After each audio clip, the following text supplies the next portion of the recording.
الحمد لله نحمده ونستعينه ونستغفره ونعوذ بالله من شرور أنفسنا وسيئات أعمالنا من يهده الله فلا مضل له ومن يضلل فلا هادي له وأشهد أن لا إله إلا الله وحده لا شريك له وأشهد أن محمدا عبده ورسوله يا أيها الذين آمنوا اتقوا الله حق تقاته ولا تموتن إلا وأنتم مسلمون يا أيها الناس اتقوا ربكم الذي خلقكم من نفس واحدة وخلق منها زوجها وبث منهما رجالا كثيرا ونساء واتقوا الله الذي تساءلون به والأرحام إن الله كان عليكم رقيبا يا أيها الذين آمنوا اتقوا الله وقولوا قولا سديدا يصلح لكم أعمالكم ويغفر لكم ذنوبكم ومن يطع الله ورسوله فقد فاز فوزا عظيما أما بعد فإن خير الكلام كلام الله وخير الهدي هدي محمد صلى الله عليه وسلم وشر الأمور محدثاتها وكل محدثة بدعة وكل بدعة ضلالة وكل ضلالة في النار أما بعد. Nous continuons la traduction ainsi que les commentaires sur le livre Al-Wajiz fi Fiqh Sunnati wal Kitab al-Aziz de son auteur Abdul Azim ibn Badawi al-Khilafi. La semaine dernière, on avait traité la dernière partie des droits de la femme envers son mari et on avait entamé le chapitre des droits du mari envers sa femme. Donc la semaine dernière on avait parlé du premier droit, ou le premier droit qu'on avait traité la semaine dernière, qui est le 5e dans l'ordre du livre, qui est le droit que la femme a sur son mari, sur le fait qu'il doit donner une vie paisible. On avait dit que c'était le premier, mais qu'il doit lui ordonner d'appliquer la religion d'Allah subhanahu wa ta'ala et d'être droite dans sa religion. Et la chose la plus importante, ou le pilier pratique le plus important en islam, qui est la prière. Le premier pilier pratique, c'est-à-dire l'adoration pratique est la prière. Et Allah subhanahu wa ta'ala dit وَأَمُرْ أَهْلَكَ بِالصَّلَاةِ وَاسْطَبِرْ عَلَيْهَا, et ordonne à ta famille d'accomplir la prière et redouble de patience dans cela. Ensuite, on avait cité le droit qu'a la femme sur son mari sur le fait qu'il doit lui donner l'autorisation de sortir lorsqu'elle en a le besoin, comme d'aller rendre visite à des proches, comme d'aller se rendre à la mosquée, ou bien de rendre visite à des voisins, etc. Et ensuite, le 7e droit que la femme a sur son mari, c'est qu'elle ne doit pas dévoiler ses secrets et qu'elle doit garder ce qu'il y a entre lui et elle, des choses qui ne doivent pas être dévoilées aux autres, et le secret qu'il faut le plus préserver, ou le secret qui, lorsqu'il est dévoilé, lorsqu'il est trahi, fait partie des grands péchés, qui est de donner les détails des rapports conjugaux, car le prophète sallallahu alayhi wa sallam a comparé ceux qui décrivent leurs rapports conjugaux aux autres comme deux diables qui se rencontrent, un diable qui rencontre une diablesse dans la rue et a des rapports avec elle aux yeux de tout le monde.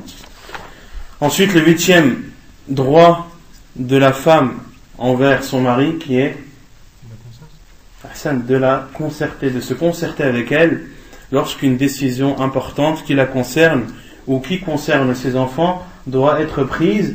Alors il est du droit de la femme envers son mari, ou il est du devoir du mari envers sa femme, de se concerter avec elle, de lui demander son avis. Quant à la décision finale, elle revient à l'homme, après bien sûr concertation avec la femme, et bien sûr prendre en considération l'avis de son épouse et les détails qu'elle a cités. Et on avait cité la preuve de cela dans la sunna du prophète sallallahu alayhi wa sallam, lorsque le prophète sallallahu alayhi wa sallam a concerté Umm Salama radiyallahu anha, lorsque le prophète sallallahu alayhi wa sallam l'a concerté. À quel moment? Ceux qui veulent répondre, ils lèvent la main, Inch'Allah. À quel moment est-ce que le prophète sallallahu alayhi wa sallam a concerté, ou s'est concerté avec Salama? Le jour de Al-Hudaybiyah, lorsque les mouchriquines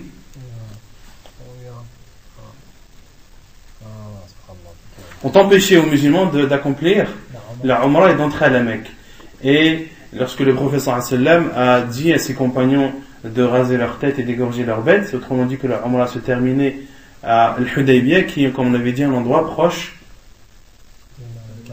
de Mecca. Al-Hudaybiyah est un endroit proche de Mecca et il est appelé Hudaybiyah car un puits là-bas est appelé Al-Hudaybiyah. Donc, et les compagnons n'ont pas répondu à la demande du prophète sallallahu alayhi wa sallam, et lorsque le prophète sallallahu alayhi wa sallam s'est concerté avec Salama, que lui a-t-elle dit? Non? Elle a dit, sors, rase-toi la tête, et les gens te suivront.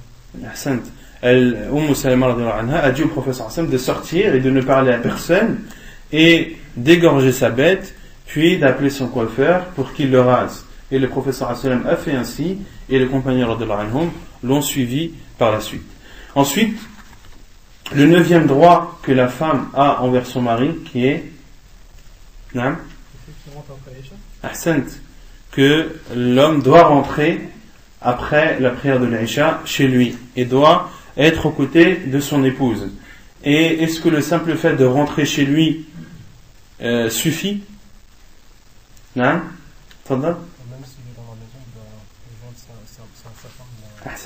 Le fait d'être chez lui ne suffit pas, il doit donner à sa femme le droit qu'elle a sur lui, c'est-à-dire de lui donner sa présence et entre autres d'assouvir les désirs de sa femme lorsqu'elle en a. Donc d'être dans la maison ne suffit pas, il faut aussi dormir aux côtés de son épouse. Ensuite, le 10e droit que la femme a envers son mari,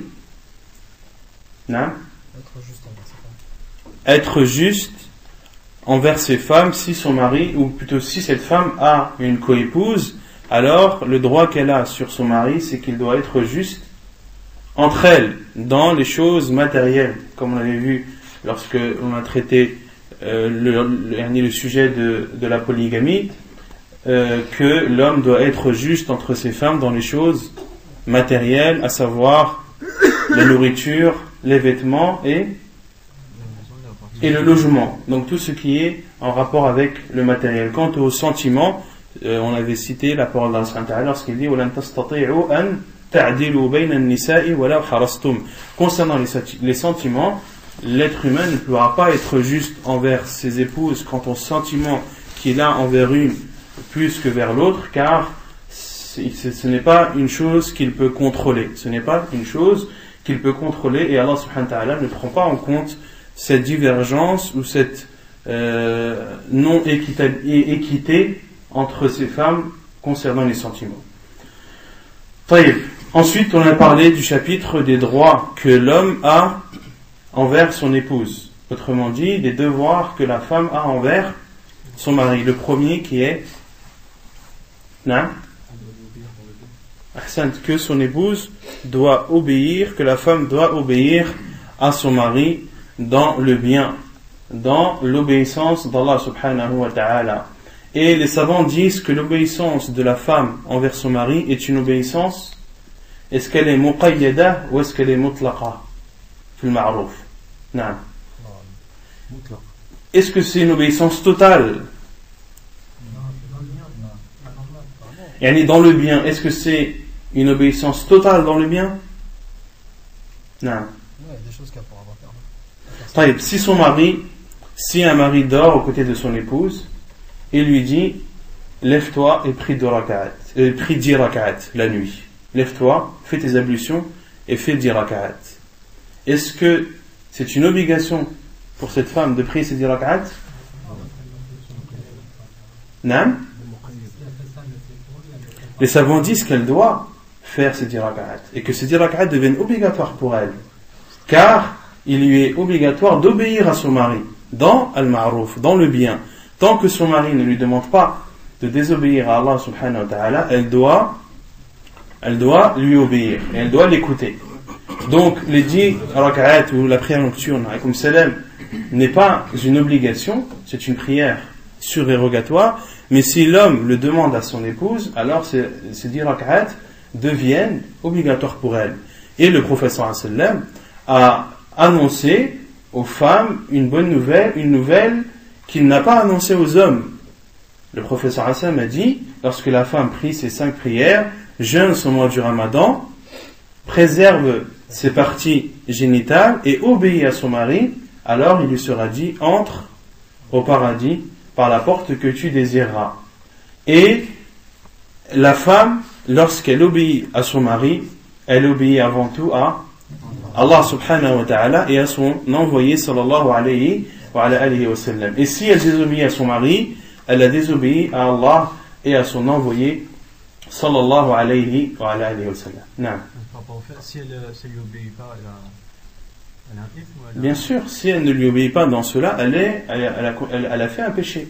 Le péché de ne pas avoir obéi à son mari. Non. Non. Après, le mari, il faut qu'il soit correct. Mais comme on avait dit dans les relations conjugales, il faut que le manque de sérieux venant d'une personne pousse l'autre à faire ses devoirs. Si la femme voit que son mari lui ordonne de faire 10 rak'at et que lui, pendant qu'elle prie, ronfle, c'est un manque de comportement vis-à-vis de son mari. Le minimum, c'est de faire la prière avec elle, car Allah a dit Ya ayyuhalladhina amanu lima taquluna ma la taf'alun. Ô vous qui avez cru, pourquoi dites-vous ce que vous ne faites pas? Kabura maqtan 'inda Allah an taqulu ma la ta'lamun. C'est un grand péché chez Allah, non? Ma la taf'alun. Kabura maqtan 'inda Allah an taqulu ma la taf'alun. C'est quelque chose d'énorme chez Allah subhanahu wa ta'ala de dire quelque chose que l'on ne fait pas. Donc, mais ce manque de comportement vis-à-vis du mari vis-à-vis de son épouse ne doit pas se transformer du côté de l'épouse par une désobéissance ou par un manquement dans ses devoirs. Au contraire, cela doit l'encourager pour s'acquitter des devoirs qu'elle a envers son mari et de ne pas avoir de reproches par la suite, et que plutôt vis-à-vis d'Allah subhanahu wa ta'ala, que cette femme n'ait rien à se reprocher. Et de même pour le mari. Si un mari voit que sa femme manque à ses devoirs, eh bien cela doit le pousser, lui, à s'acquitter des devoirs qu'il a envers sa femme, pour qu'il n'ait rien à se reprocher lui aussi vis-à-vis d'Allah subhanahu wa ta'ala. Non. Par exemple, sur une question qui a une divergence, que le mari a un avis et la femme a un avis. Non. La femme, elle doit... Allahu a'lam. La adri. Non. Wafik. Et ensuite, le deuxième droit que l'homme a envers son épouse, c'est qu'elle doit protéger son honneur, mais aussi son honneur à elle, car l'honneur d'une épouse, c'est aussi l'honneur du mari. Lorsque la femme porte atteinte à son honneur, elle porte atteinte aussi de façon indirecte à l'honneur de son mari, de même qu'elle doit prendre soin de son argent, des biens et de ses enfants. Et ensuite, le troisième droit que l'homme a sur son épouse, c'est qu'elle doit s'embellir et se faire belle pour son mari. Et on avait dit que c'était aussi un droit de la femme envers son mari, que lui aussi doit se faire beau pour elle. Non. Quand le Moulif disait Qardoun fi bayti wa ghazal fi sharia, c'est qui disait ça? C'est un proverbe. C'est un proverbe. C'est un proverbe. C'était avant l'islam ou... Non, c'est un proverbe qui existe encore à notre époque. Un singe dans la maison et une gazelle dehors. C'est une image pour montrer que c'est une femme qui ne prend pas soin de son aspect extérieur, qui n'est pas coiffée, qui peut-être n'est pas lavée, etc. Et elle est ainsi chez elle, ça ne la dérange pas d'être dans cet état devant son mari, mais par contre lorsqu'elle est amenée à sortir, c'est là où elle va se coiffer, c'est là où elle va se laver, c'est là où elle va se parfumer, etc. Et c'est là où le proverbe la compare à une gazelle. Non. La semaine dernière, quand tu as parlé du premier hadith, quand le prophète a dit si la femme a connu, si par exemple la femme allécherait le fer de son mari. Toi, moi je comprends dans le hadith de son mari, pas elle.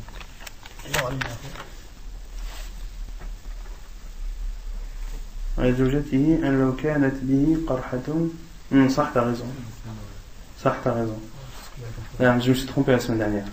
Dans le hadith, le premier hadith qu'on avait cité la semaine dernière, Afwan, sur le premier droit de l'homme sur son épouse qui est qu'elle doit lui obéir, on avait cité le hadith du prophète sallallahu alayhi wa sallam, lorsque le prophète sallallahu alayhi wa sallam a dit que le droit de l'homme envers son épouse ne sera pas acquitté par elle, même si elle serait amenée à lui lécher un ulcère qu'il aurait lui. Et la semaine dernière, j'ai dit un ulcère qu'elle aurait elle. Donc c'est bien un ulcère que son mari a. Si sa femme lui lécherait cet ulcère, elle ne se serait pas acquittée des devoirs qu'elle a envers lui. Ensuite, le quatrième droit de l'homme sur son épouse, c'est qu'elle doit rester chez elle. Ahsan. Elle doit rester chez elle, car Allah subhanahu wa ta'ala a dit dans le Coran وَقَرْنَ فِي بُيُوتِكُنْ, et restez dans vos maisons. Allah subhanahu wa ta'ala parle aux femmes en leur disant restez dans vos maisons. Donc l'endroit principal de la femme, c'est sa maison, et elle ne doit être amenée à sortir de chez elle qu'en cas de besoin ou bien en cas de force majeure. Ensuite, le cinquième droit que l'homme a sur son épouse, c'est qu'elle ne doit pas faire rentrer des personnes chez elle ou dans la maison de son mari, des personnes qu'il déteste, ou des personnes avec qui il ne s'entend pas, ou des personnes avec qui tout simplement il ne veut pas qu'elle rentre chez lui. Non. Si c'est sa propre famille de la soeur maternelle, il sait qu'elle a une tante qui est dans le Moustaan, et il ne veut pas qu'elle rentre à la maison. Non, elle ne doit pas la faire rentrer. Même si c'est ça. Non, elle doit obéir. Est-ce que son mari lui ordonne un mal? Non. Si sa tante est une femme qui est mauvaise et qui peut apporter du mal, et que son mari interdit à son épouse, il dit voilà, je ne veux pas que tu fasses entrer ta tante chez toi car elle a tel défaut. Là, est-ce que le mari lui ordonne de faire un mal ou un bien? Un bien, il la protège, donc elle doit lui obéir même si c'est sa tante. Elle doit lui obéir même si c'est sa tante. Non.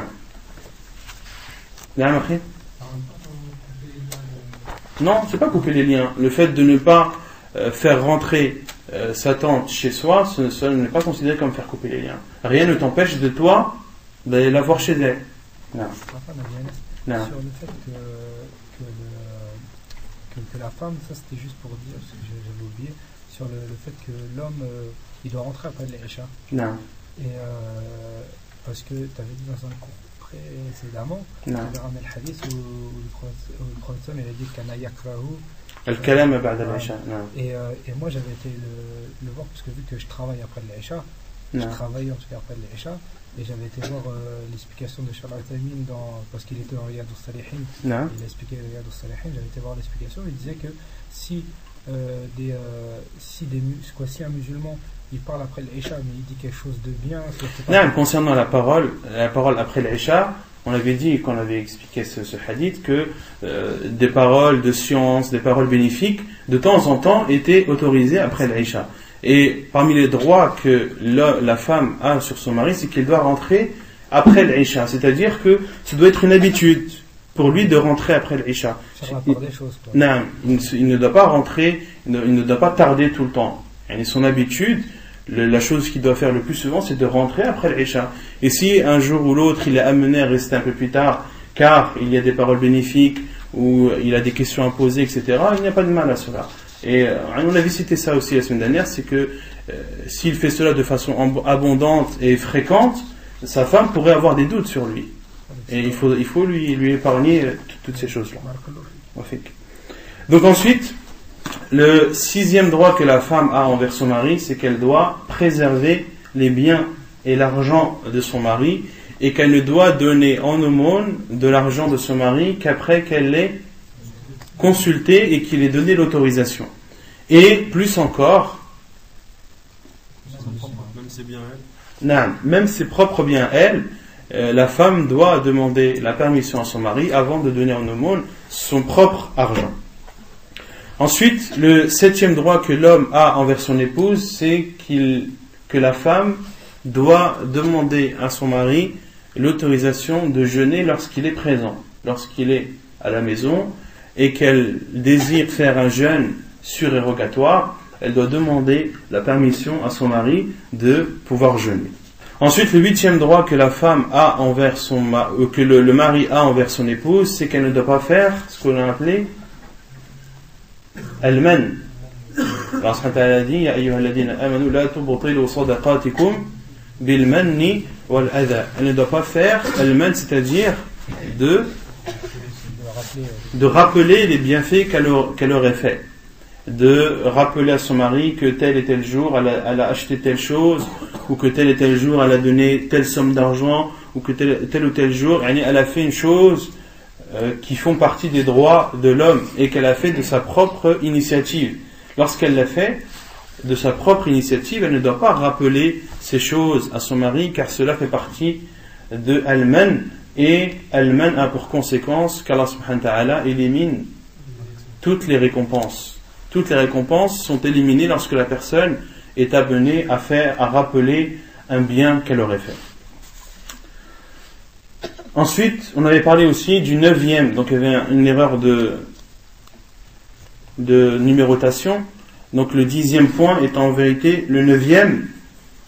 Et donc, c'était sur ce point que l'on s'était arrêté, c'est que la femme doit se contenter du peu, doit se contenter de ce que son mari lui donne selon ses possibilités et selon ses capacités. Et elle ne doit pas demander à son mari d'acheter des choses qu'il n'a pas les moyens d'acheter.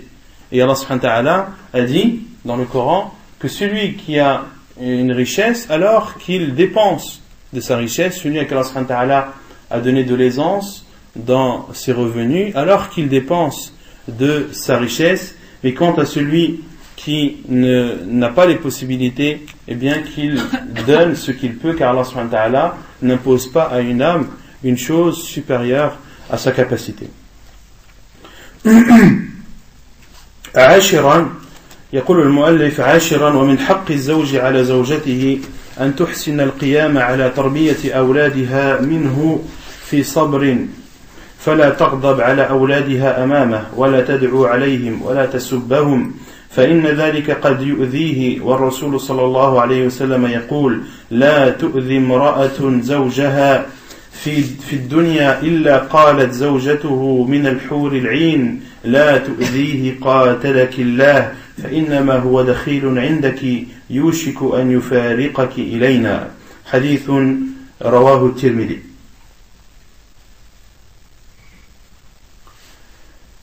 Donc, le 10e droit que l'homme a envers son épouse, c'est que son épouse doit procéder à l'éducation de ses enfants de la meilleure des façons, en patientant et en ne s'énervant pas devant ses enfants en sa présence, ni d'invoquer envers ses enfants ou sur ses enfants, ni de les insulter, car cela porterait atteinte à l'homme et au mari.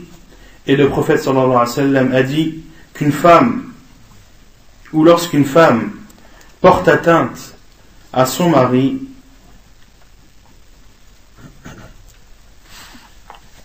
dans cette vie d'ici-bas, lorsqu'une femme porte atteinte à son mari dans cette vie d'ici-bas, sa femme, c'est-à-dire une des femmes de son mari, parmi al-hur al-'ain, qui sont traduits en français par les ouris. Et al-hur, c'est le pluriel de hawra. Et hawra, c'est la femme qui a le blanc des yeux très blanc et le noir très noir, qui a les pupilles très noires et le blanc des yeux fortement blanc. Et al-'ain qui est le pluriel de 'aina, et al-'aina c'est celle qui a des grands yeux. Donc autrement dit, al-hur al-'ain sont appelées comme ça car ce sont des femmes qui ont des grands yeux et le blanc de leurs yeux est très blanc et leurs pupilles très noires.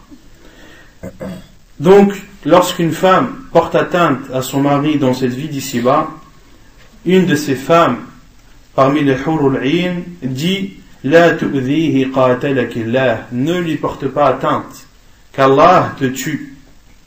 Qatalakillah. Comment comprendre qu'Allah te tue? C'est fort quand même. Yani c'est une des femmes de ce mari, une de ces femmes au paradis, parmi les hurul ayn, qui dit et qui parle à sa femme dans cette vie d'ici-bas en lui disant ne lui porte pas atteinte qu'Allah te tue. Non? Non? Le professeur n'a-t-il pas dit à Mu'ad que ta mère te perde au Mu'ad? Yani que ta mère te perde, c'est-à-dire que tu meurs et que ta mère devient une femme qui a perdu son enfant. Autrement dit, la parole du professeur sallam n'est pas plus choquante que la parole de ces hurul ayn lorsqu'elles disent à cette femme d'ici-bas qu'Allah te tue. Comment comprendre? On avait déjà expliqué cela. Il y a deux explications. Ou bien c'est comme dans le mariage, lorsque le professeur sallam a dit Fadfar bidati din talibat yadak, et accours vers celle qui a la religion, que ta main touche la terre. Et on avait cité que c'était des expressions qui étaient utilisées en arabe pour attirer l'attention, pour marquer l'importance d'une chose, mais qu'en aucun cas le sens est voulu. En aucun cas le sens est voulu. Le professeur Hassan, lorsqu'il a dit à Mu'ad Sakilatka ummuka ya Mu'ad, que ta mère te perde ou Mu'ad, les gens ne seront-ils pas, ou les gens seront plongés en enfer à cause des dégâts de leur langue. Et le professeur Hassan a dit cela à Mu'ad pour attirer son attention et pour marquer l'importance de la phrase qu'il allait dire. De même que talibat yadak, que ta main touche la terre. Le professeur Hassan ne veut pas ou n'espère pas ou ne fait pas une invocation en mal envers les musulmans, non, mais il a dit cela et c'est une expression en arabe qui a pour but d'attirer l'attention et le sens n'est en aucun cas voulu. Donc c'est comme cela qu'il faut comprendre la parole de ces hurul ayn lorsqu'elles disent qatalakillah, qu'Allah te tue, fa innama huwa dakhilun indaki, car ce n'est qu'un invité chez toi, yushiku an yufariqaki ilayna, et il va bientôt se séparer de toi pour venir à nous. Hadith authentique apporté par At-Tirmidhi. Concernant al-hurul ayn,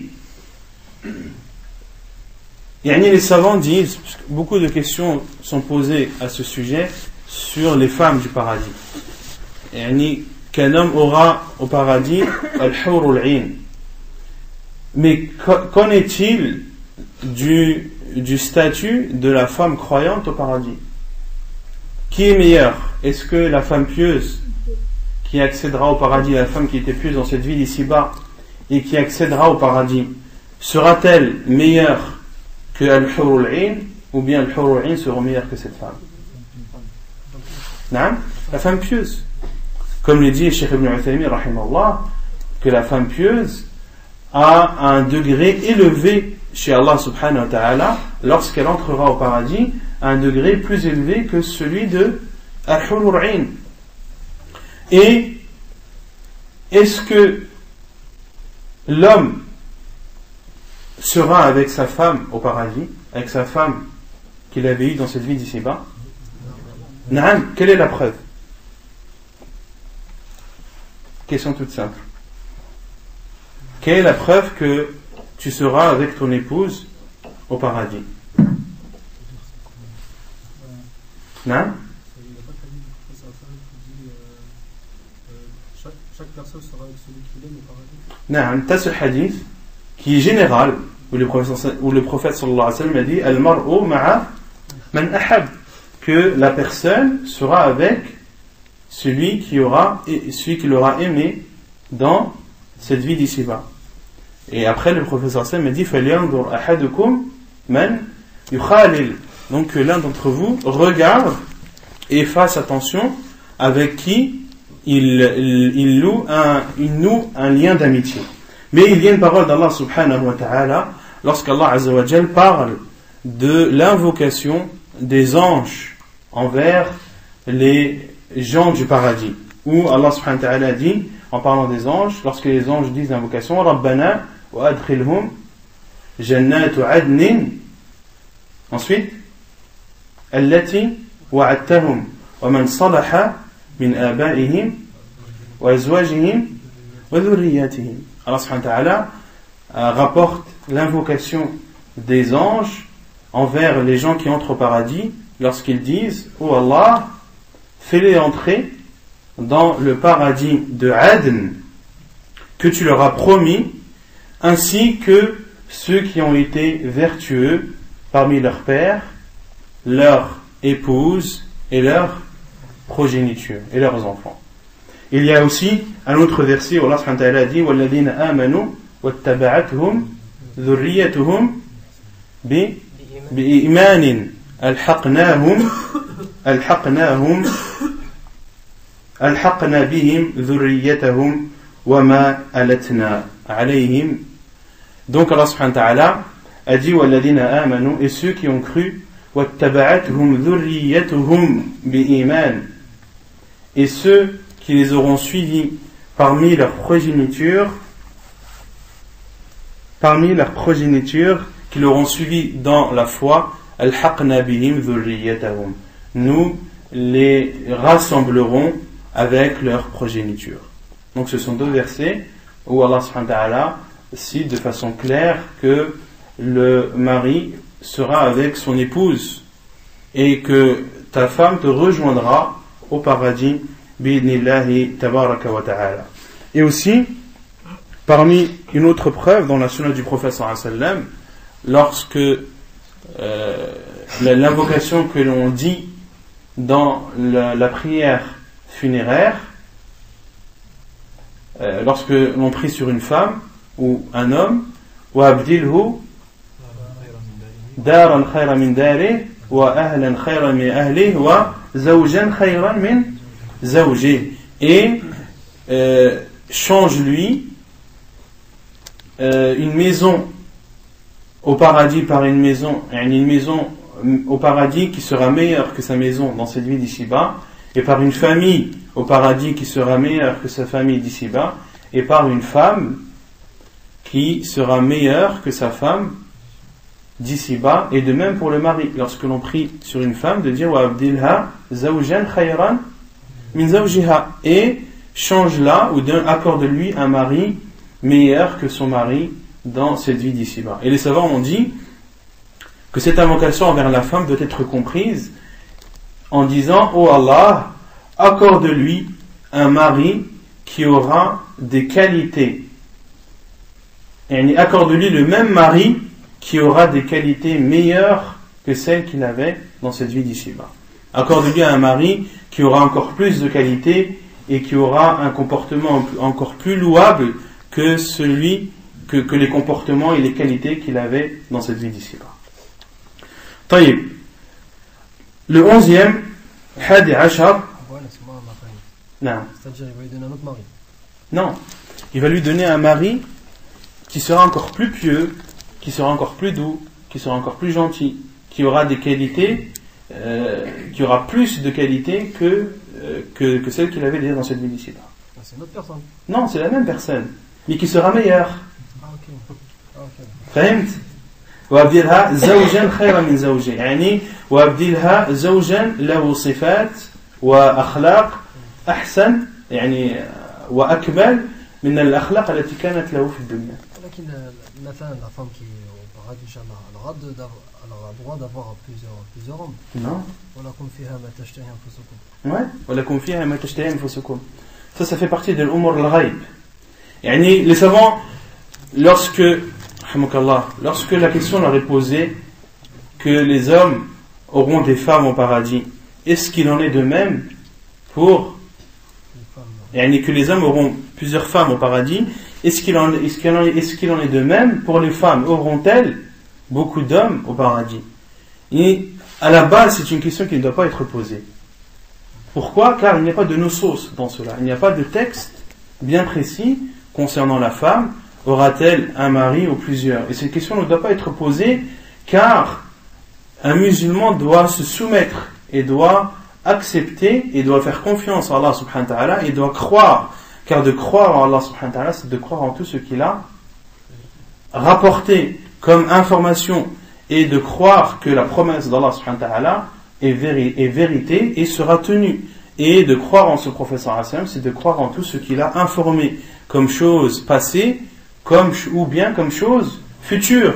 Et le prophète sallallahu alayhi wa sallam a dit inna fil jannati ma la aynun ra'at wa la udhunun sami'at wa la khatara ala qalbi bashar. Il y a au paradis ce que nul œil n'a vu, nulle oreille entendu et ce que aucun cœur n'a ressenti. Donc une personne qui entrera au paradis connaîtra un bonheur qu'elle n'aura jamais connu et verra des délices qu'elle n'aura jamais vues et sera la plus heureuse des personnes. Les gens du paradis seront les plus heureux. Donc la femme doit faire confiance à Allah Azza wa Jal et de croire en Allah et de croire en son prophète sallallahu alayhi wa sallam, c'est d'avoir la certitude qu'elle sera heureuse au paradis et qu'en aucun cas elle ne sera offensée. Ensuite les détails, est-ce qu'elle aura un mari ou plusieurs maris, Allahu a'lam. Et ce que je sais des savants, c'est qu'elle sera avec le mari qu'elle avait eu dans cette vie d'ici-bas. طيب الحادي عشر ومن حق الزوج على زوجته أن تحسن معاملة والديه وأقاربه فما أحسنت إلى زوجها من أساءت إلى والديه وأقاربه. Donc le 11e droit que l'homme a sur son épouse, c'est qu'elle doit avoir de bonnes relations avec ses parents et ses proches, c'est-à-dire que la femme doit avoir et doit entretenir de bonnes relations avec ses beaux-parents et les proches de son mari.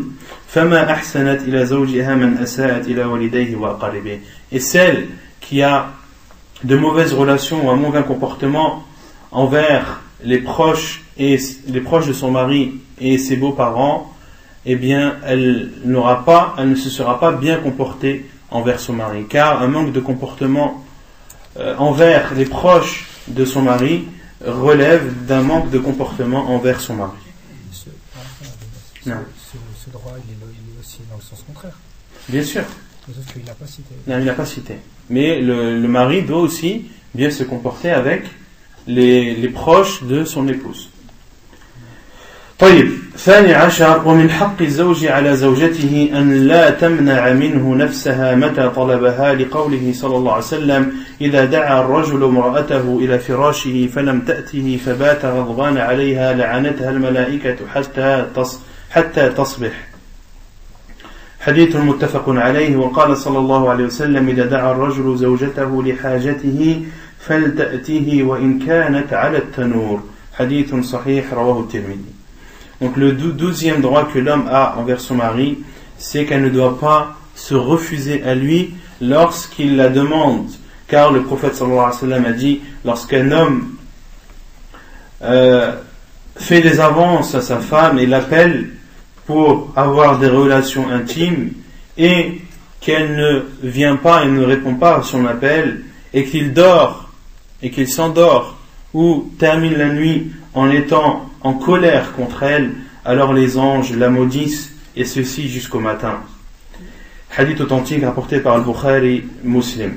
Et dans un autre hadith, le prophète sallallahu alayhi wa sallam a dit, lorsqu'un homme fait des avances à son épouse ou appelle son épouse pour avoir des rapports intimes, qu'elle lui réponde, même si elle est au four, même si elle est en train de préparer le pain, de le pétrir et de le faire cuire au four, elle doit délaisser cette occupation pour aller répondre à son mari.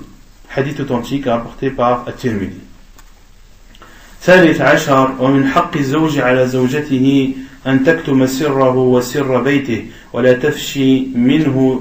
تفشي من ذلك شيئا ومن أخطر الأسرار التي تتهاون النساء بإذاعتها أسرار الفراش وما يكون بين الزوجين فيه وقد نهى النبي صلى الله عليه وسلم عن ذلك فعن أسماء بنت يزيد رضي الله عنها أنها كانت عند النبي صلى الله عليه وسلم والرجال والنساء قعود فقال صلى الله عليه وسلم لعل رجلا يقول ما يفعل بأهله ولعل امرأة تخبر بما فعلت مع زوجها فأرم القوم فقلت أي والله يا رسول الله إنهن لا يفعلون وإنهم لا يفعلون فقال صلى الله عليه وسلم فلا تفعلوا فإنما مثل ذلك كمثل شيطان لقي شيطانة في طريق فغشيها والناس ينظرون حديث صحيح رواه أحمد. Et donc le 13e droit que l'homme a envers son épouse, c'est que son épouse ne doit pas trahir ses secrets, les secrets de son mari comme les secrets de la maison, et de ne rien dire de cela. Et le plus dangereux des secrets, comme on l'avait vu précédemment, c'est les secrets des rapports intimes, et le prophète sallallahu alayhi wa sallam a interdit cela, comme cela est rapporté dans le hadith de Asma bint Yazid que l'on a cité précédemment, où le prophète sallallahu alayhi wa sallam était en présence d'hommes et de femmes, et le prophète sallallahu alayhi wa sallam a dit peut-être que certains des hommes disent ce qu'ils font avec leurs femmes, et peut-être que certaines femmes disent ce qu'elles font avec leurs maris, et les personnes présentes se sont tous tues.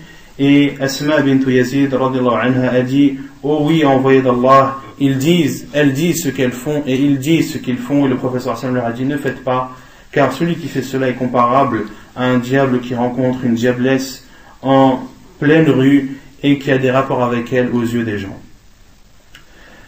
رابع عشر ومن حق الزوج على زوجته أن تحرص عليه وتحافظ على الحياة معه ولا تسأله الطلاق من غير سبب. عن ثوبان رضي الله عنه قال صلى الله عليه وسلم: أيما امرأة سألت زوجها الطلاق من غير ما بأس به فحرام عليها رائحة الجنة. حديث صحيح رواه الترمذي وأبو داود وابن ماجه. وقال صلى الله عليه وسلم: المختلعات هن المنافقات. حديث صحيح رواه الترمذي. Et le 14e droit que l'homme a envers son épouse, c'est qu'elle doit faire tout son possible pour préserver la vie conjugale, et elle ne doit pas demander le divorce sans raison valable. Selon Thawban radiyallahu anhu, le prophète sallallahu alayhi wa sallam a dit: toute femme qui demande le divorce à son mari dans une chose où, lorsqu'il n'y a pas de mal, alors l'odeur du paradis lui sera interdite. Alors l'odeur du paradis lui sera interdite. Hadith authentique rapporté par At-Tirmidhi et Abu Daoud. Et le prophète sallallahu alayhi wa sallam a dit aussi: Al-Mukhtali'atu hunna al-Munafiqat. Al-Mukhtali'at, ce sont celles qui demandent Al-Khul'. Et Al-Khul', on verra par la suite, c'est le fait que la femme se retire de son mari. Al-Khul', c'est le fait que la femme se retire de son mari en compensation. Elle doit donner une compensation à son mari pour dédommager son mari de ce préjudice. Autrement dit, qu'une femme, il lui est autorisé, lorsqu'elle ne peut plus supporter son mari, lorsque cela est justifié, lorsque son mari lui porte atteinte, ou lorsque elle ne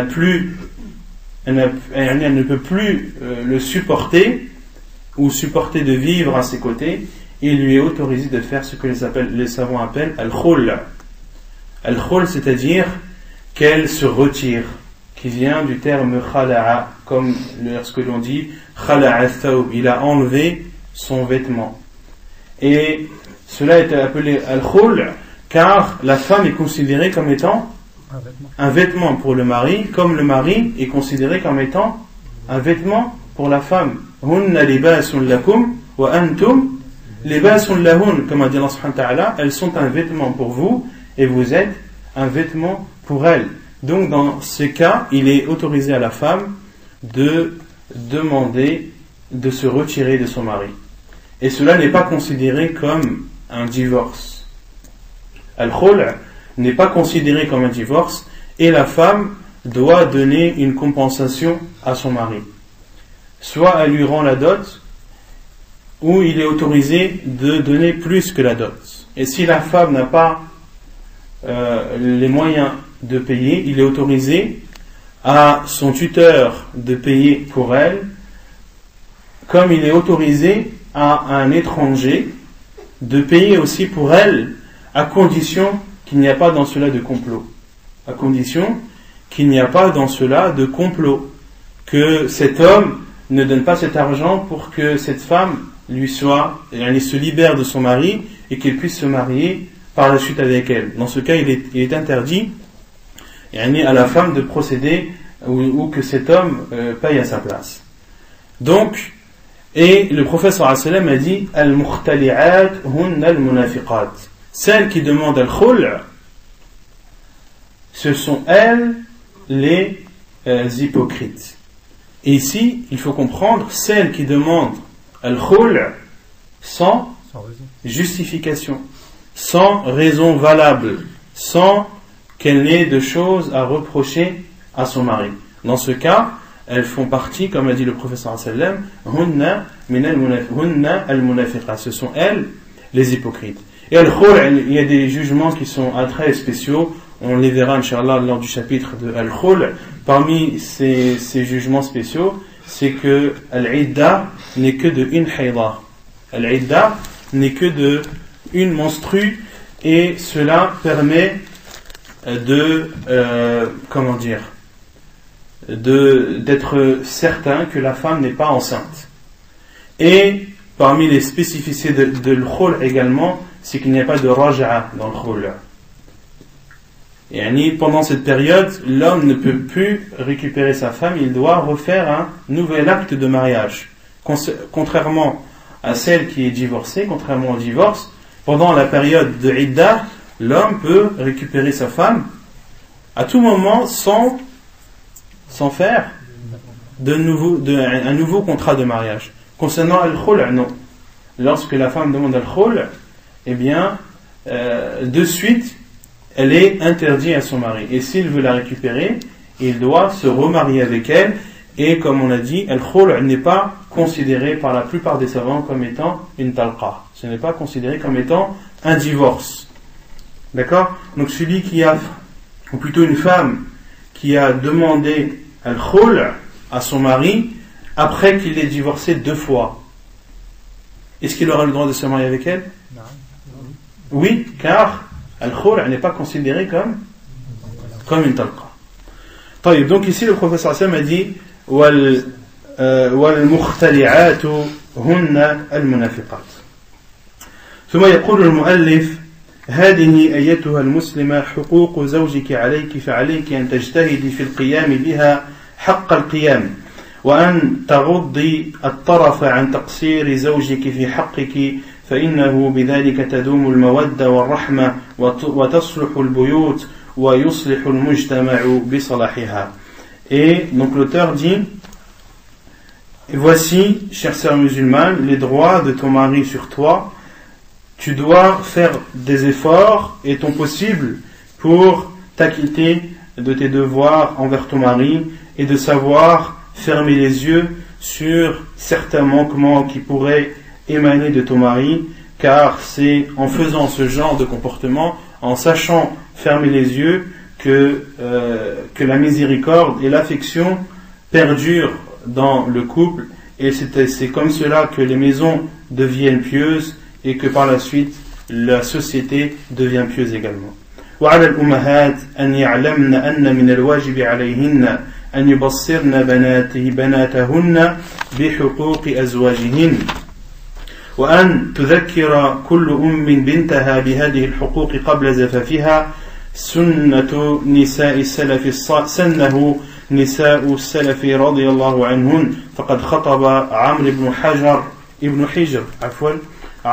حجر ملك كندى أم إياس بنت عوف الشيباني فلما حان زفافها إليه خلت بها أمها أمامة بنت الحارث فأوصتها وصية بينت فيها أسس الحياة الزوجية السعيدة وما يجب عليها لزوجها فقالت. Et les mères doivent prendre connaissance qu'il est obligatoire pour elles d'enseigner à leurs filles les devoirs ou les droits de leur mari sur elles, et que chaque mère fasse ce rappel à sa fille avant son mariage. C'est ainsi que faisaient les femmes des salaf, qu'Allah les a agréées, lorsque Amr ibn Hijr, qui était le roi de Kinda, et Kinda c'est une tribu arabe présente au Yémen, lorsqu'il a demandé en mariage Iyas binti Awfin al-Shaybani, et lorsque le mariage allait avoir lieu, sa mère, la mère de Iyas, s'est isolée avec sa fille et lui a conseillé, lui a donné des conseils dans lesquels elle a montré les bases ou sur les choses sur lesquelles repose la vie conjugale heureuse et les devoirs qu'elle a envers son mari. فقالت, elle lui a dit: أي بني إن الوصية لو تركت لفضل أدب لتركت ذلك لك لكنها تذكرة للغافل ومعونة للعاقل ولو أن امرأة استغنت عن الزوج لغنى أبويها وشدة حاجتهما إليها كنت أغنى الناس عنه ولكن النساء للرجال خلقن ولهن خلق الرجال. Donc cette mère a dit à sa fille: oh ma fille, c'est un rappel que je te fais, ne le prends pas mal, et si je te fais ce rappel, c'est un rappel pour toi si tu es négligente, et c'est une aide pour toi, et c'est un soutien si tu fais partie des femmes intelligentes et qui ont leur raison. Et si une femme pouvait se passer d'un homme en se contentant de la richesse de ses parents et du besoin que ses parents ont d'elle, alors tu n'aurais pas besoin de te marier. Mais les femmes ont été créées pour les hommes, de même que les hommes ont été créés pour les femmes. ثم قالت: أي بني إنك فارقت الجو الذي منه خرجت وخلفت العش الذي فيه درجت إلى وكر لم تعرفيه وقرين لم تألفيه فأصبح بملكه عليك رقيبا ومليكا فكوني له أمة يكن لك عبدا وشيكا. Ô ma fille, tu t'es détaché d'un environnement dans lequel tu sors et tu as délaissé derrière toi un nid dans lequel tu as grandi vers un nid que tu ne connais pas, et tu as un compagnon que tu ne connais pas encore et qui t'aura en sa possession. Il sera proche de toi, sois alors pour lui une servante, il sera pour toi un esclave dans un futur proche. Autrement dit, elle dit à sa fille que le contexte ou l'environnement dans lequel elle a vécu ou dans lequel elle va vivre sera totalement différent de l'environnement qui l'attend. Le fait de vivre avec un homme qui aura des droits sur elle et qu'elle aussi aura des droits sur lui. Et elle a comparé le mari comme un roi, et elle dit à sa fille d'être une servante pour ce roi, et ce roi sera dans un futur proche un esclave vis-à-vis d'elle ou pour elle. Et si elle est correcte avec lui, si elle s'acquitte des devoirs qu'elle a envers lui, alors lui aussi sera considéré comme un esclave pour elle et il sera à son service. Et préserve 10 comportements, tu ne le regretteras pas, ce sera pour toi un grand acquis. أما الأولى والثانية فالخشوع له بالقناعة وحسن السمع له والطاعة. Quant à la première et la deuxième de ces choses que tu dois préserver, c'est de te rabaisser et d'être douce avec lui, de ne pas élever la voix contre lui en te contentant de ce que tu as. Donc c'est la première chose. La deuxième chose que tu dois préserver, c'est son écoute et son obéissance.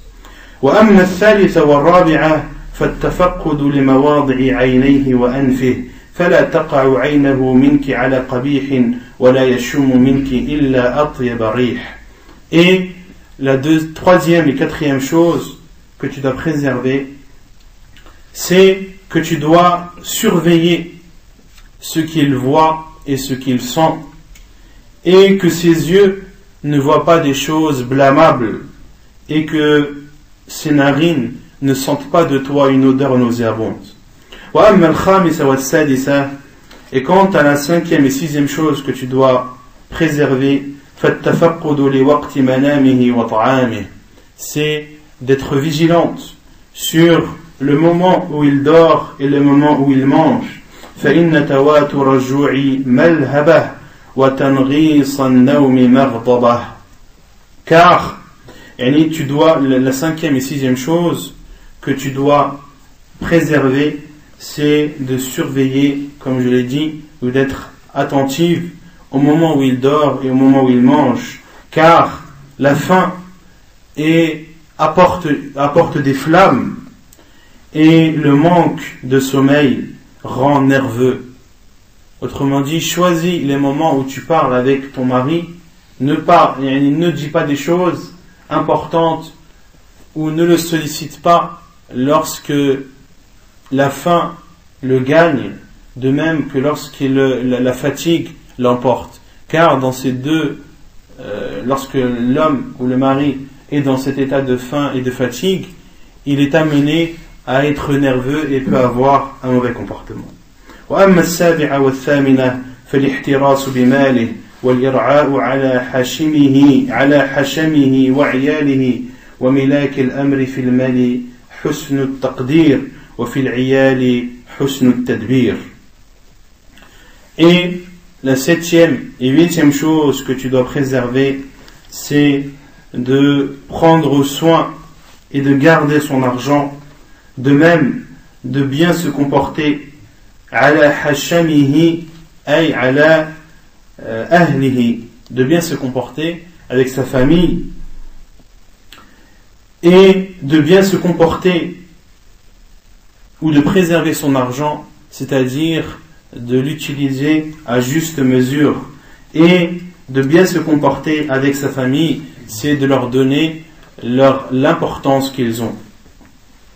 وأما التاسعة والعاشرة فلا تعصين له أمرا ولا تفشين له سرا فإنك إن خالفت أمره أوغرت صدره وإن أفشيت سره لم تأمني غدره ثم إياك والفرح بين يديه إن كان مهموما والكآبة بين يديه إن كان مسرورا ربنا هب لنا من أزواجنا وذرياتنا قرة أعين واجعلنا للمتقين إماما.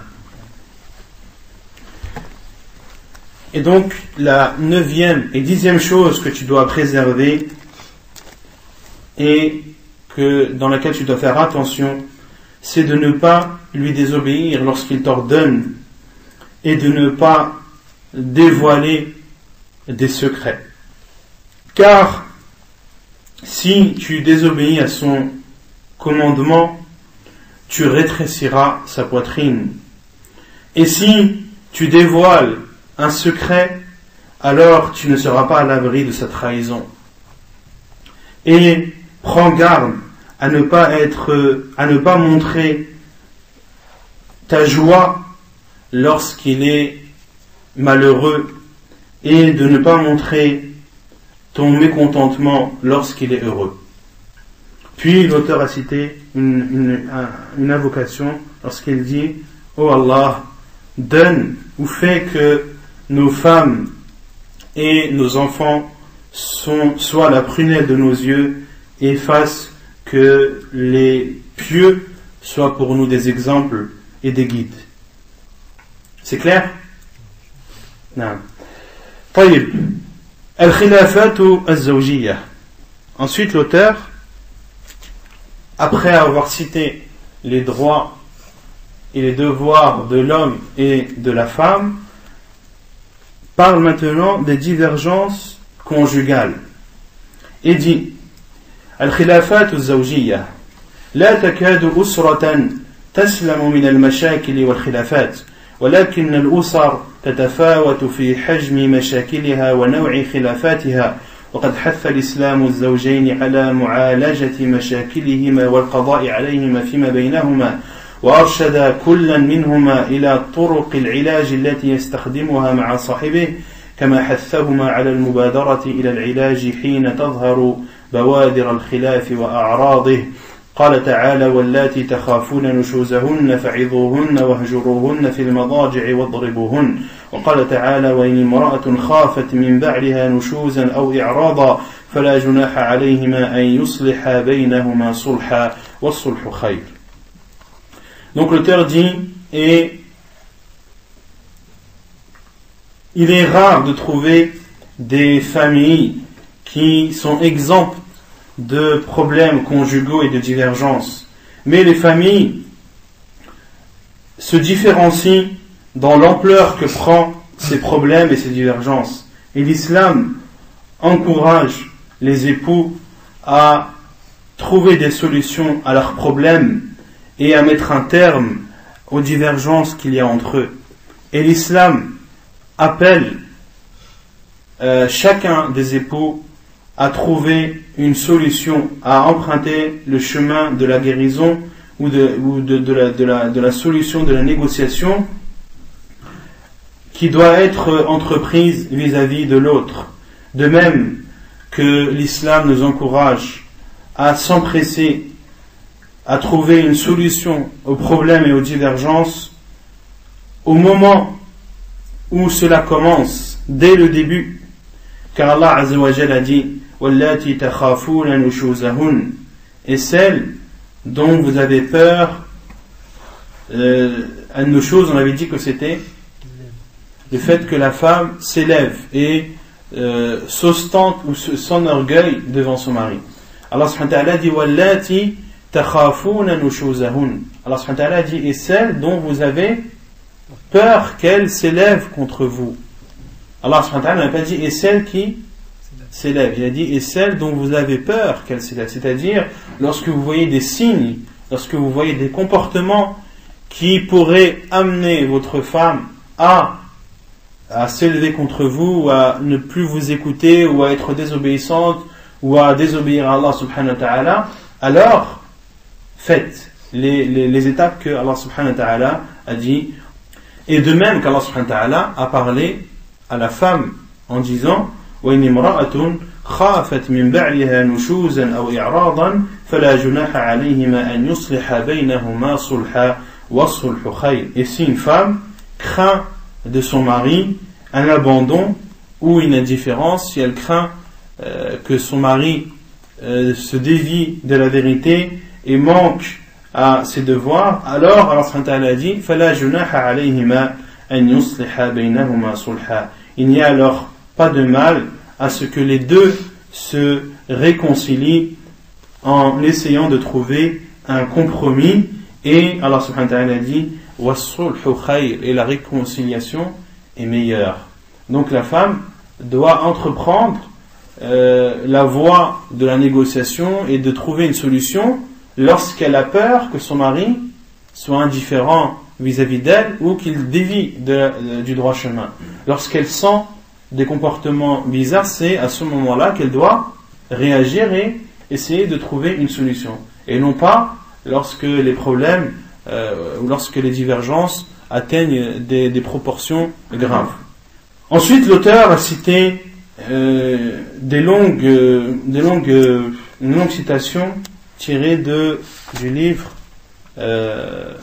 Dhilal al-Qur'an, sous l'ombre du Coran, de son auteur Sayyid Qutb, rahimahullah. Et en toute franchise, l'auteur aurait pu se passer de citer tout ce passage de Dhilal al-Qur'an, de ce livre Dhilal al-Qur'an, dont l'auteur est Sayyid Qutb, car les savants ont montré l'égarement de Sayyid Qutb rahimahullah ta'ala, que ce n'était pas une personne de science, ce n'était pas un savant, c'était une personne qui était connue pour être fort dans la langue arabe, pour être littéraire, et en aucun cas être un savant de l'islam. Et comme je vous l'avais dit dans les cours précédents, ceux qui parlent d'un domaine qu'ils ne connaissent pas, ou ceux qui entrent ou qui s'expriment dans des sujets qu'ils ne connaissent pas, obligatoirement apporteront des choses mauvaises et feront beaucoup d'erreurs. Et c'est ce qui s'est passé concernant Sayyid Qutb rahimahullah ta'ala. Les savants ont parlé et ont montré les erreurs, car beaucoup de gens lisent l'explication du Coran qu'il a faite, une explication où il y a beaucoup de paroles, il y a très peu de hadiths du prophète sallallahu alayhi wa sallam, et il y a surtout beaucoup d'erreurs dans beaucoup de domaines. Et les savants rahimahumullah ta'ala ont montré les erreurs de cette Qutb dans les différents domaines. Le premier à avoir parlé ou à avoir montré les erreurs de cette Qutb, c'est Abdullah Douaish rahimahullah ta'ala. C'est un cheikh qui est mort très jeune, mais qui à son jeune âge était déjà presque un savant rahimahullah ta'ala. Et ensuite, celui qui est le plus connu à notre époque pour avoir montré les erreurs de cette Qutb, c'est Cheikh Rabi' ibn Hadi al-Madkhali, qu'Allah subhanahu wa ta'ala le préserve, qui a montré les erreurs de cette Qutb dans ses différents ouvrages, Dhilal al-Qur'an et bien d'autres livres, car les gens malheureusement ont beaucoup été influencés par les livres de cette Qutb. Et parmi les erreurs que l'on peut que cette Qutb rahimahullah a faites, beaucoup, par exemple le fait qu'il rend mécréant la plupart des sociétés musulmanes en critiquant et en les comparant à l'époque anti-islamique wal-'iyadhu billah. De même que au niveau de l'explication de la ilaha illallah, il explique la ilaha illallah comme en donnant l'explication suivante: la hakima illallah, il n'y a point de juge qu'Allah subhanahu wa ta'ala. Et d'expliquer la ilaha illallah de cette façon est une erreur, car cela fait partie de tawhid al-rububiyyah, et le fait que le jugement n'appartient qu'à Allah subhanahu wa ta'ala, qu'Allah est le seul juge, cela est vrai, mais de dire que la ilaha illallah ne signifie que ça, c'est une erreur. Et les savants n'ont jamais donné cette explication à la parole la ilaha illallah. Les savants ont dit la ilaha illallah ay la ma'bouda bihaqqin illallah. La ilaha illallah signifie qu'il y a de vraies divinités qui méritent d'être adorées qu'Allah subhanahu wa ta'ala. Et l'unicité d'Allah subhanahu wa ta'ala se divise en trois. Il y a l'unicité de la seigneurie qui signifie qu'Allah subhanahu wa ta'ala est le seul qui gouverne cet univers, c'est le seul qui donne la vie, c'est le seul qui donne la mort, c'est le seul qui donne la pourvoyance, c'est le seul qui a créé les cieux et la terre, et entre autres, c'est le seul qui a le droit de juger. Allah subhanahu wa ta'ala est le seul juge. Et il y a la deuxième partie de Tawhid qui est l'unicité de l'adoration, que seul Allah subhanahu wa ta'ala a le droit d'être adoré, et que toute forme d'adoration, quelles que soient les formes d'adoration, toutes les formes d'adoration doivent être faites pour Allah subhanahu wa ta'ala et pour Allah seul. Et il y a la troisième partie de Tawhid qui est l'unicité des noms et attributs d'Allah subhanahu wa ta'ala, c'est-à-dire qu'Allah subhanahu wa ta'ala a les plus beaux noms et a les attributs les plus parfaits. Donc c'est ainsi qu'il faut expliquer la parole la ilaha illallah, la parole de l'unicité qui est la ilaha illallah, et en aucun cas de se contenter de dire la ilaha illallah signifie la hakima illallah. C'est vrai, et c'est de la mécréance de dire autre que cela, mais de restreindre cette parole à cela est une erreur et il n'est pas connu des savants. De même que Sayyid Qutb rahimahullah a dit que le Coran était créé, yaqulu bi khalqi al-Qur'an. Il dit aussi, il appuie aussi la thèse de Wahdat al-Wujud, que tout ce que tu vois c'est Allah wal-'iyadhu billah. De même qu'il n'accepte pas al-khabar al-akhbar al-ahad, car les hadiths du prophète sallallahu alayhi wa sallam se divisent en deux. Il y a al-ahad, al-ahadith al-ahad et al-mutawatir. Il y a les hadiths mutawatir qui est le degré d'authenticité de hadith le plus haut. D'accord? C'est lorsque un hadith du prophète sallallahu alayhi wa sallam vient de plusieurs chaînes de transmission qui ne laissent aucun doute sur l'authenticité du hadith. Donc c'est le plus haut degré d'authenticité du hadith. Et tous les hadiths qui ne sont pas mutawatir sont appelés dans le mustalah al-ahad, sont des hadiths ahad.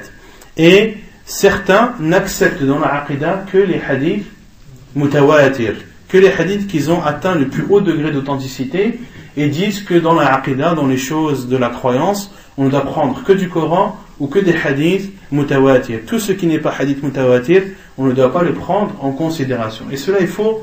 Et les savants ont montré l'erreur de cette parole. Et parmi eux, Cheikh Al-Albani, rahimahullah, dans son livre Al-Hadithu Hujjatun binafsihi fil aqaidi wal ahkam, où Cheikh Al-Albani, rahimahullah, a répondu à cet égarement dans un livre, un petit livre qu'il a fait en disant qu'il a nommé Al-Hadith Hujjatun binafsihi, que le hadith est une preuve en lui-même, et ceci, que ce soit dans les jugements comme dans la croyance. Donc le hadith, à partir du moment où il est authentique, même s'il n'est pas mutawatir, on doit le prendre en considération et on doit croire en les choses qu'il contient, s'il y a dans ce hadith des croyances, de la croyance ou des informations sur des choses passées ou des choses futures. Et parmi les erreurs de Sayyid Qutb aussi, rahimahullah, c'est qu'il a manqué de respect envers Moussa alayhi salam, de même qu'il a manqué de respect envers certains compagnons radiyallahu anhum. Donc tout ça pour en venir au jugement final, c'est que les savants mettent en garde contre les livres de Sayyid Qutb et mettent en garde surtout de façon générale l'ensemble des musulmans et les jeunes débutants et les tulab al-ilm. Quant à ceux qui ont atteint un niveau de science élevé, ceux qui connaissent le bien et le mal, ceux qui, en lisant un livre, peuvent différencier le vrai du faux sans difficulté et avec certitude, ceux-là alors il aurait autorisé de lire n'importe quel livre. Il aurait autorisé de lire n'importe quel livre si ils sont amenés à lire des livres pour connaître légalement. Par exemple, un savant qui veut connaître légalement des chiites, est-ce qu'il a le droit de lire des livres de chiites? Oui, car son but c'est d'apprendre le mal, et comme l'a dit le poète, d'apprendre le mal, non pas pour le mal en lui-même, mais pour s'en préserver. Et celui qui ne connaît pas le mal du vrai, alors tombera, celui qui ne sait pas différencier le vrai du mal, tombera forcément dans ce mal. Mais quant aux débutants comme nous, les savants nous déconseillent de lire des livres de personnes égarées, de lire des livres de personnes qui ne sont pas connues pour leur science et sont connues par leur égarement au contraire. Quant aux savants qui sont connus pour être dans le droit chemin, qui sont connus pour suivre le Coran, pour suivre la sunna authentique du prophète sallallahu alayhi wa sallam et de comprendre ce Coran et cette sunna du prophète sallallahu alayhi wa sallam comme étant, comme l'ont compris les compagnons radiyallahu anhum, et que ce savant a fait quelques erreurs dans son livre, est-ce qu'il nous interdit de lire son livre? Non. Il ne nous est pas interdit de lire des livres de savants qui ont fait des erreurs, si ce sont des savants réputés et connus pour leur science. Mais les savants interdisent de lire les livres des savants qui ne sont pas connus justement pour être dans le droit chemin. Il faut donc différencier entre un savant qui est connu pour être sur le droit chemin et un savant qui n'est pas connu pour être sur le droit chemin. Et concernant Sayyid Qutb, rahimahullah, les savants ont mis en garde contre son livre. Donc c'est pour cela que j'ai jugé le mieux, c'est de tout simplement sauter les pages de ce livre où il y a la citation de Sayyid Qutb dans son livre Dhilal al-Qur'an, même si ce qu'il a dit n'est pas totalement faux, mais pour montrer l'exemple et pour s'éduquer soi-même et les autres, de ne pas prendre l'habitude de lire des livres de personnes dont les savants ont mis en garde. Donc, on va passer directement au chapitre Lima tuharrimu ma ahallallahu lak. C'est quelle page pour vous, le chef? 311. Ça dépend des éditions. C'est 317. 317. En fait, tout ça là, c'est. Non, tout ça, c'est citation de cette côté. Ah, c'est fini, j'ai écrit ok.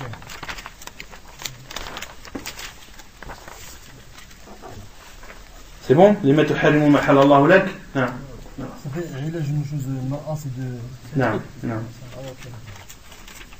Jusqu'où? Lima tuharrimu ma ahallallahu lak. Dans la première taba'a, c'est la page 311. Dans la deuxième, c'est la 317, c'est ça? 317, ouais. Non. Non, c'est 317 moi aussi. 317 طيب يقول المؤلف لما تحرم ما أحل الله لك. Pourquoi t'interdis-tu ou interdis-tu ce qu'Allah t'a autorisé? عن أنس رضي الله عنه أن رسول الله صلى الله عليه وسلم كانت له أمة يطأها فلم تزل به عائشة وحفصة حتى جعلها على نفسه حراما فأنزل الله هذه الآية يا أيها النبي لم تحرم ما أحل الله لك تبتغي مرضاة أزواجك إلى آخر الآية. وعن ابن عباس رضي الله عنهما قال إذا حرم الرجل امرأته فهي يمين يكفرها ثم قال لقد كان لكم في رسول الله أسوة حسنة فمن قال لزوجته أنت علي حرام فعليه كفارة يمين وهي المذكورة في قوله تعالى لا يؤاخذكم الله باللغو في أيمانكم ولكن يؤاخذكم بما عقدتم الأيمان فكفارته إطعام 10 مساكين من أوسط ما تطعمون أهليكم أو كسوتهم أو تحرير رقبة فمن لم يجد فصيام 3 أيام ذلك كفارة أيمانكم إذا حلفتم. Donc selon Anas ibn Malik radiyallahu anhu, le prophète sallallahu alayhi wa sallam avait une esclave avec qui il avait des rapports. فلم تزل به عائشة وحفصة حتى جعلها على نفسه حراما. Et Aïcha radiyallahu anha ainsi que Hafsa ont fait pression sur le prophète sallallahu alayhi wa sallam jusqu'à ce que le prophète sallallahu alayhi wa sallam s'est interdit cette femme à lui-même. فأنزل الله هذه الآية يا أيها النبي لما تحرم ما أحل الله لك تبتغي مرضاة أزواجك. Ô toi le prophète, pourquoi interdis-tu ce que Allah t'a autorisé et ceci pour satisfaire tes femmes? إلى آخر الآية. وعن ابن عباس رضي الله عنهما قال إذا حرم الرجل امرأته فهي يمين يكفرها. Et Abdullah ibn Abbas radiyallahu anhu a dit que lorsqu'un homme dit que sa femme lui est interdite, c'est considéré comme un juron qu'il doit expier. ثم قال لقد كان لكم في رسول الله أسوة حسنة. Il y a dans le prophète sallallahu alayhi wa sallam pour vous le meilleur des exemples. فمن قال لزوجته أنت علي حرام فعليه كفارة يمين. Et celui qui dit à sa femme tu es pour moi interdite, alors il doit donner l'expiation du serment. وهي المذكورة في قوله تعالى. Et l'expiation du serment, c'est celle qui est citée dans le verset suivant où Allah subhanahu wa ta'ala a dit Allah ne vous sanctionne pas pour la déviation que vous avez faite dans vos sermons, mais il vous sanctionne pour les serments que vous avez l'intention d'exécuter. Et son expiation, Allah subhanahu wa ta'ala dit, et son expiation est de nourrir 10 pauvres, de les nourrir de ce que vous nourrissez, de leur donner comme nourriture celle que vous donnez à votre famille, ou bien de les vêtir, c'est-à-dire de les vêtir comme vous donnez ou comme vous habillez votre famille, ou bien alors de affranchir un esclave. Et celui qui n'a pas la possibilité, alors qu'il jeûne 3 jours, c'est ainsi l'expiation de vos serments lorsque vous jurez. Donc Allah subhanahu wa ta'ala, donc ici l'auteur dit que celui qui dit à sa femme tu es pour moi interdite, autrement dit qui s'interdit ce qu'Allah subhanahu wa ta'ala lui a autorisé, car la femme qui t'est le plus autorisée c'est ton épouse. La femme qui t'est le plus autorisée c'est ton épouse, et de dire à ton épouse qu'elle est pour toi interdite, c'est une erreur, et tu dois réparer ton erreur en faisant l'expiation du juron, l'expiation du serment lorsque tu jures. Et l'expiation lorsque tu jures, c'est de nourrir 10 pauvres, ou bien de les vêtir, ou bien de nourrir 10 pauvres, ou bien de les vêtir, ou bien de affranchir un esclave, et si tu ne peux pas, alors de jeûner 3 jours.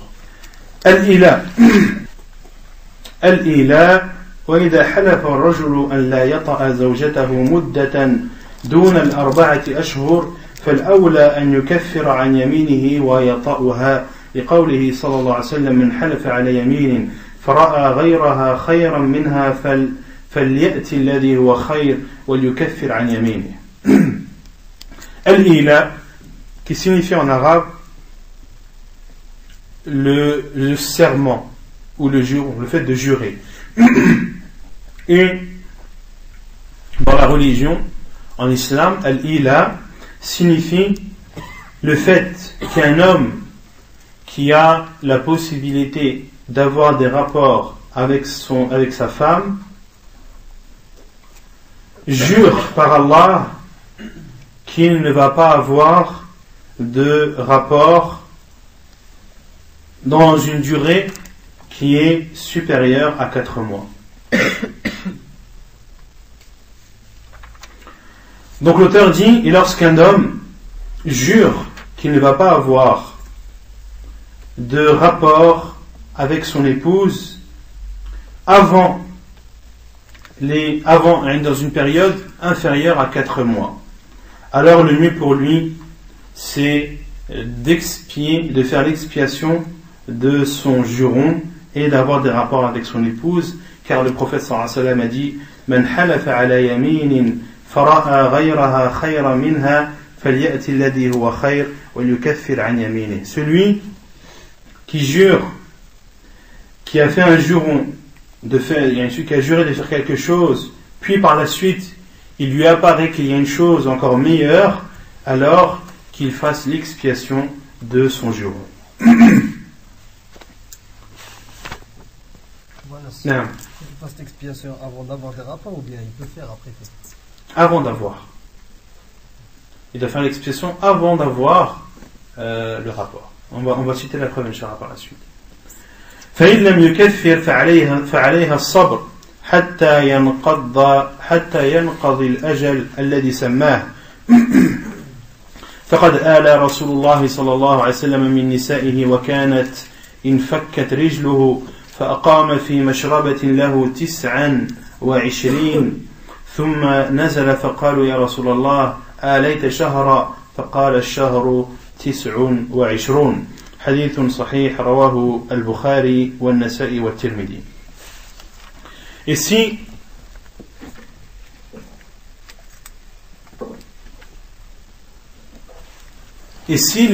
l'homme ne veut pas expier, ne veut pas faire l'expiation de son juron, alors la femme doit patienter. Autrement dit, ici il y a une durée limite qui est de 4 mois. Si l'homme a juré de ne pas avoir de rapport avec sa femme pendant une durée inférieure à 4 mois, est-ce que cela est autorisé? Est-ce que cela est autorisé ou pas? Cela est autorisé si c'est justifié. Si c'est justifié, l'homme a le droit de jurer de ne pas avoir de rapport avec sa femme, à condition que la durée soit inférieure à 4 mois. Pourquoi? Car avant l'arrivée de l'islam, al-ila le fait de jurer de ne plus avoir de rapport avec sa femme, était pratiqué par les Arabes. Mais la période était variée entre 1 an et 2 ans. La période variait entre 1 an et 2 ans. Et l'islam est venu, et Allah Azza wa Jal a donné une limite à cela en instaurant les 4 mois. Donc, celui qui jure de ne pas avoir de rapport avec son épouse parce qu'elle a un manque de comportement et qu'il sait que de ne pas avoir de rapport avec elle va la faire réfléchir, va la faire raisonner et va faire en sorte qu'elle revienne sur le droit chemin. Il a le droit, à condition que la durée soit inférieure à 4 mois. Et l'auteur dit, le mieux, c'est de faire l'expiation de son juron, et ensuite d'avoir des rapports avec son épouse de façon normale. Mais si il voit vraiment un intérêt dans cela, alors sa femme n'a d'autre choix que de patienter jusqu'à ce que la période soit finie. S'il a juré de ne pas avoir de rapport avec elle pendant 1 mois, eh bien sa femme doit attendre 1 mois. Et lui n'a pas le droit d'avoir de rapport avec elle.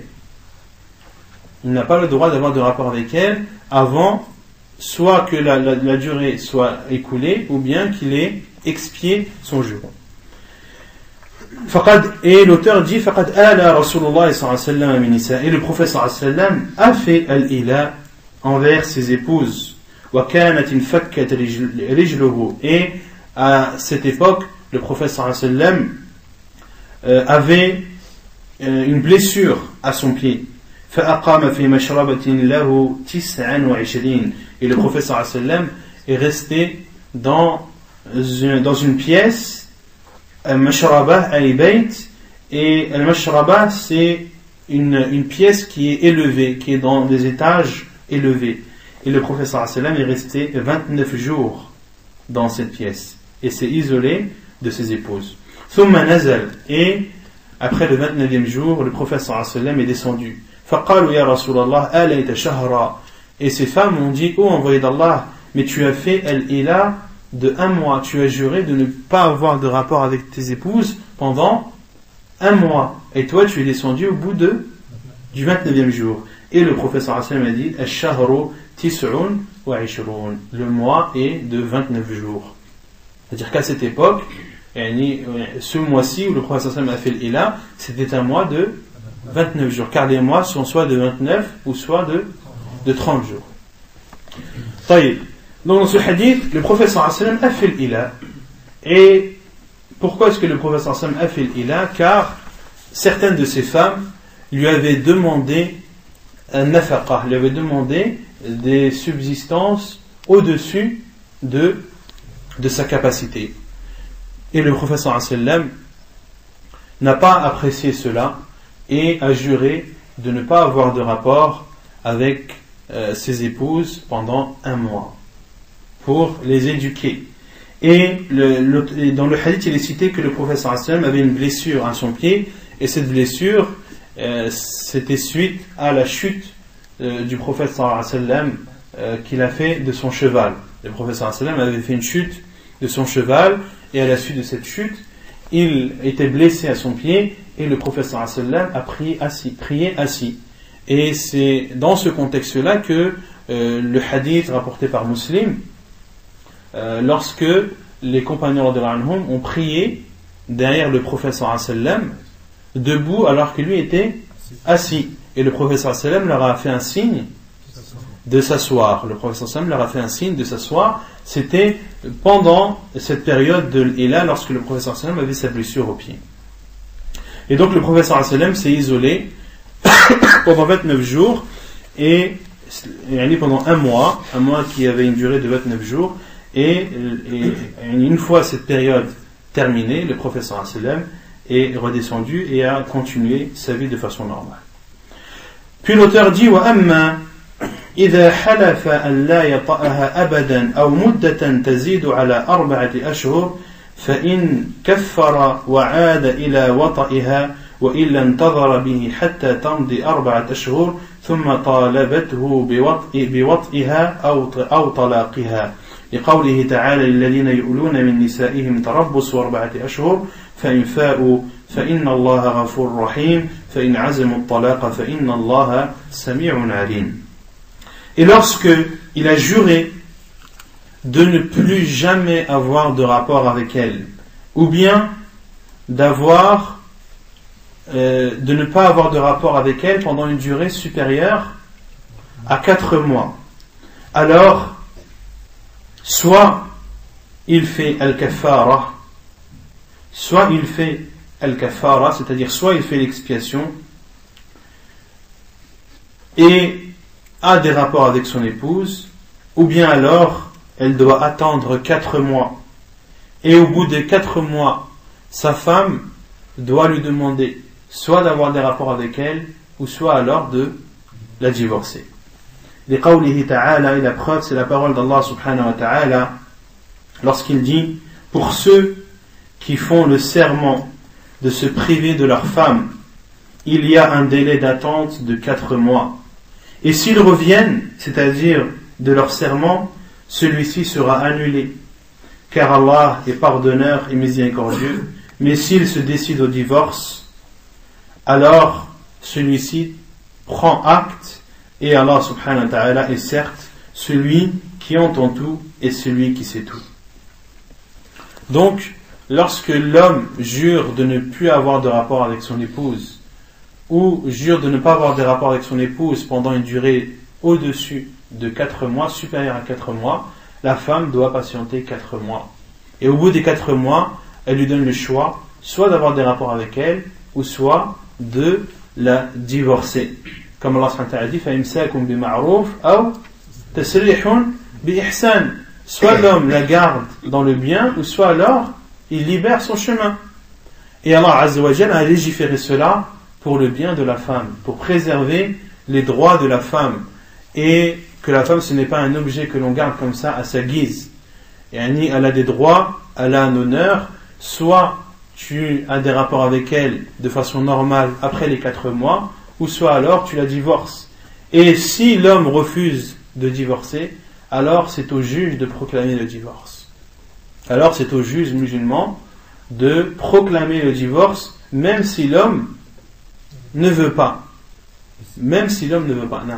C'est un rapport avec comme quoi on dit qu'on ne peut pas voyager plus de 4 mois. Non, et de là, certains savants ont dit que il est déconseillé de ne pas avoir de rapport avec son épouse plus de 4 mois. Et certains savants ont déduit de cela que la période maximale pour avoir dans laquelle l'homme peut ne pas avoir de rapport avec son épouse est de 4 mois. Et c'est aussi ce qui a été rapporté par Omar ibn Khattab lorsqu'il était le guide des croyants, lorsqu'il y avait beaucoup de guerres, et Omar ibn Khattab a demandé à sa fille Hafsa combien de temps une femme peut se passer de son mari. Et elle a dit que cette période était de 4 mois.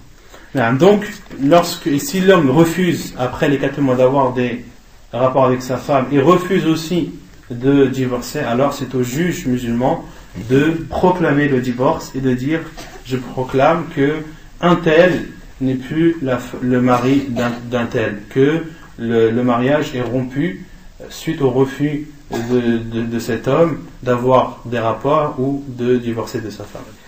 وعن نافع أن ابن عمر رضي الله عنهما كان يقول في الإيلاء الذي سمى الله تعالى لا يحل لأحد بعد الأجل إلا أن يمسك بالمعروف أو يعزم بالطلاق كما أمر الله جل وعلا.